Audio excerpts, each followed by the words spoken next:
Assalamualaikum warahmatullahi wabarakatuh. Perkenalkan, saya Siti Hawiyah. Saya dari PSI K5. Di sini saya ingin mempresentasikan tugas keperawatan jiwa 2 mengenai ketidakberdayaan. Yang pertama mengenai definisi ketidakberdayaan. Menurut Nanda 2011, ketidakberdayaan adalah persepsi atau tanggapan klien bahwa perilaku atau tindakan yang sudah dilakukannya tidak akan membawa hasil yang diharapkan atau tidak akan membawa perubahan seperti yang diharapkan, sehingga klien sulit mengendalikan situasi yang terjadi.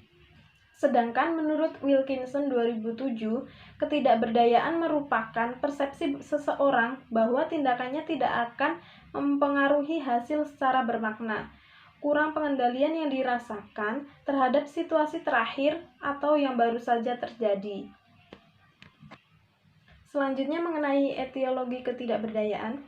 Penyebab ketidakberdayaan ada beberapa hal, diantaranya yaitu disfungsi proses berduka, kurangnya umpan balik positif, dan umpan balik negatif yang konsisten, sehingga menyebabkan ketidakberdayaan, dan jika berterus akan menyebabkan harga diri rendah. Selanjutnya, tanda dan gejala ketidakberdayaan. Tanda dan gejala mayor yaitu menyatakan frustasi atau tidak mampu melaksanakan aktivitas sebelumnya atau bergantung pada orang lain. Sedangkan untuk tanda dan gejala minornya, pasien merasa diasingkan, menyatakan keraguan tentang kinerja peran, menyatakan kurang adanya kontrol, dan menyatakan rasa malu dan tertekan.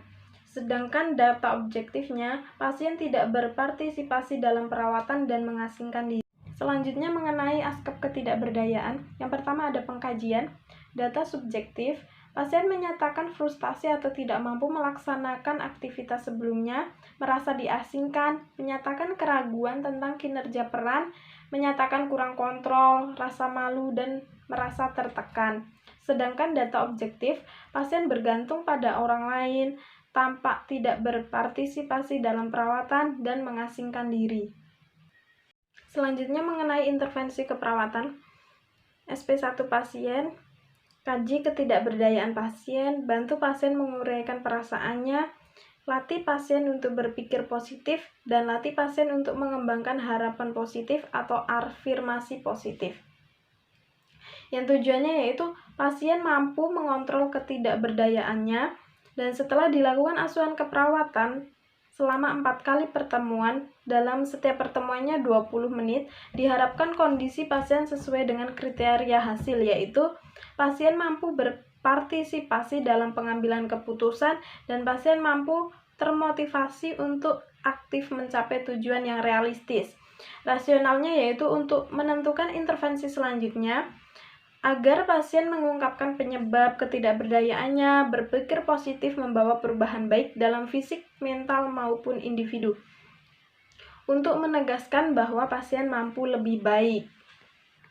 Selanjutnya SP2 pasien yaitu evaluasi kondisi ketidakberdayaannya dan latih pasien untuk mengontrol ketidakberdayaannya. Yang tujuannya yaitu untuk mengetahui perkembangan respon ketidakberdayaannya dan agar dapat mengendalikan situasi tertentu. Berikut contoh komunikasi strategi pelaksanaan ketidakberdayaan. Yang pertama ada fase orientasi atau pengenalan. Ada salam terapeutik yang dapat dilakukan seperti Assalamualaikum, selamat pagi Ibu. Perkenalkan, nama saya Siti Hawiyah. Saya senang dipanggil Siti. Saya mahasiswa dari Universitas Kadiri yang sedang praktik di ruangan ini, Bu. Nama Ibu siapa? Lebih senang dipanggil apa ya? Seperti itu. Jadi untuk fase orientasi lebih untuk pengenalan. Yang selanjutnya fase evaluasi validasi yang dapat dilakukan seperti menanyakan perasaan, bagaimana perasaan Ibu hari ini, gitu. Selanjutnya untuk kontrak. Kontrak merupakan fase di mana kita untuk menanyakan kesediaan pasien untuk melakukan strategi pelaksanaan yang telah direncanakan atau intervensi keperawatan. Dapat dilakukan dengan cara menanyakan seperti, Ibu, saya bertugas di sini untuk merawat Ibu dari hari Senin sampai hari Minggu. Saya harap selama saya merawat Ibu, saya dapat memberikan pelayanan yang terbaik bagi Ibu.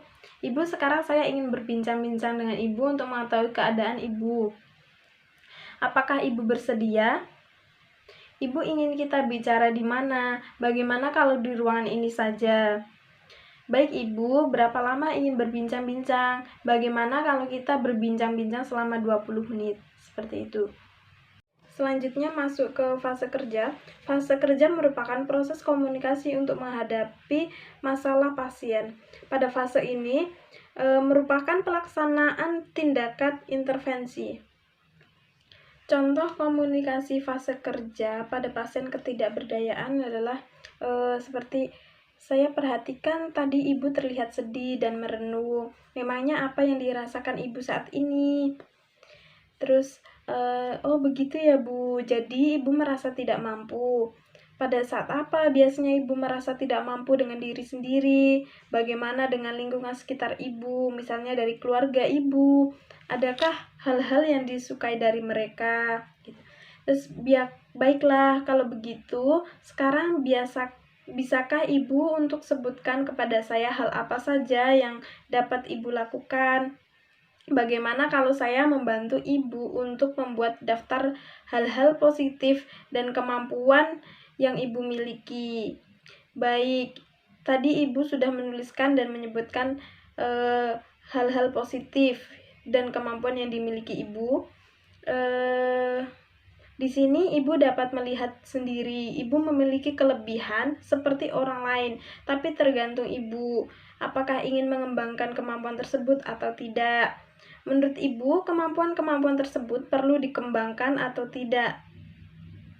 Setelah tadi kita menuliskan hal positif dan kemampuan yang Ibu miliki, menurut Ibu kemampuan mana yang mampu untuk Ibu lakukan atau kembangkan saat ini?